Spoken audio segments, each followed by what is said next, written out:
आगुक आसुची पार्वण सारा राज्य रे पार्वण समय कटक सहर एक स्वतंत्र परिचय रही। प्रत्येक साई बस्ती रे आरंभ होलानी प्रस्तुति पर्व। एई अवसर रे सीएमसी 58 नंबर वार्ड डाहालियाबाग हर पार्वती पूजा कमिटी पक्षरु एक सांबादिक सम्मेलन अनुष्ठित हो जाइछे। हमारा आराध्य देव प्रभु नीलकंठेश्वर और माँ बनमारी गोपाल पाखे एवर्षर शुभ अवसर में दशहरा शुभ अवसर में आपण मैंने आपंकर सहयोग हाथ बढ़ाई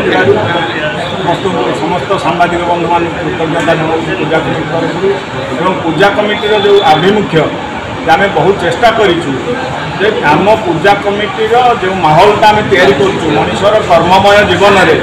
मनीषर आवश्यकता रही गोटे मानसिक परिवर्तन धारा सृष्टि करे पूजा तेणु ये पूजाटी जमी मुझे सब गोटाए कथा पर जोर दिए आम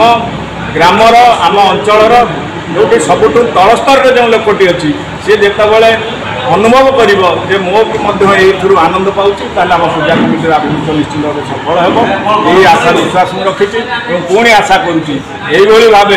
युव सांबादिक बंधु हिसाब से आपण मैंने ये पूजा कमिटी की एवं आम अंचल को उन्नत करिबारे आपण मानकर यही सहयोग हाथ थाऊ पुणी थे समस्त को अभिनंदन जनाऊँ आम युव बंधु मानू विशेषकर पूजा कमिटीर समस्त वयोज्येष्ठ कर्मकर्ता मानू एवं युव बंधु मानू मु अनुरोध करी जे पूजार जो विधि व्यवस्था रही आम सठिक भाव पालन करूँ पूजा एभली भाव माहौल सृष्टि करमती समस्त अनुभव करेंगे जे गोटे मानसिकता भरा भल पाइबार जो आभिमुख्य रही आम भितर आहरी मजबूत हे पारस्परिक जो ग्रामांचल भितर गाँव पड़ोशी हिसाब से प्रत्येक सुख दुखर जो भाव भागी हो पारे यह आम पूजार मुख्य आभिमुख्य। कमिटीर सभापति बद्रीनारायण महापात्र आवाहकत्व में आयोजित सांबादिक सम्मेलन में संपादक कौशिक जेना परिचालन विशेष भाव प्रशासन पक्षर निर्देश निशा विहीन पार्वण डीजे विहीन प्रशासन और पॉलिथिन निषिद्ध प्रति गुरुत्व आरोप करते। कौशिक जेना साधारण संपादक डाहालियाबाग हर पार्वती पूजा कमिटी। आज सांबादिक सम्मेलन में कौन कार्यक्रम टार्गेट रखिंट आगे कौन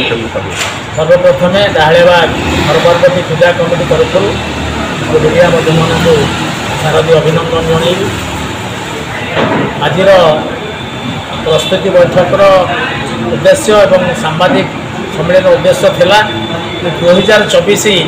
डाहालियाबाग हर पार्वती पूजा कमिटी तार नवम वर्ष में पदार्पण कर प्रभु जगन्नाथ मांगे आशा रखू विश्वास रखू माँ दुर्गा आम प्रणति कर रखू आसंता दशहरा 1000 वर्षर कटक दशहरा शांति श्रृंखला होगा सहित आम पूजा कमिटी नवम वर्ष में पदार्पण करिछि। आमर जो 3-4 दिन प्रोग्राम लगी रही डाहालियाबाग मंडप पाखे सांबादिक बंधु मानक आज निमंत्रण आपण मैंने रही आज कार्यक्रम बाबद जहाँ जानिले सन्नत सूचना देवा सहित आमर एथर बजेट रही 6.5 लाख रु 7 लाख एवं 11 तारीख रु आम रही 14 तारीख आम डाहालिया ग्राम कमिटीर सभापति और समस्त मुरब्बी मान सहयोग मिलित डाहालियाबागर आबाल वृद्ध वनिता युवक छात्र महिला समस्त 9 वर्ष धरी ये अनुष्ठान को जो भल पाइबा अच्छी एवं साहाय्य सहयोग अच्छी निश्चित भाव में आसंता दशहरा सरस सुंदर एवं निष्पत्ति नहीं डाहालियाबाग पूजा कमिटी निशामुक्त भसाणी एवं डीजे मुक्त भसाणी सहित पॉलिथिन मुक्त कर 1000 वर्षर कटक आम सहर आम डाहालियाबाग हर पार्वती पूजा कमिटी लग्नी। सत्यजित पात्र रिपोर्ट होली टीवी ओडिया। नमस्कार मु लिपिका आपण मानक स्वागत करुच्ची नुआ रूप होली टीवी ओडिया। होली टीवी ओडिया सहित जोड़िया आपण मैंने लाइक करंतु सब्सक्राइब करंतु शेयर करंतु।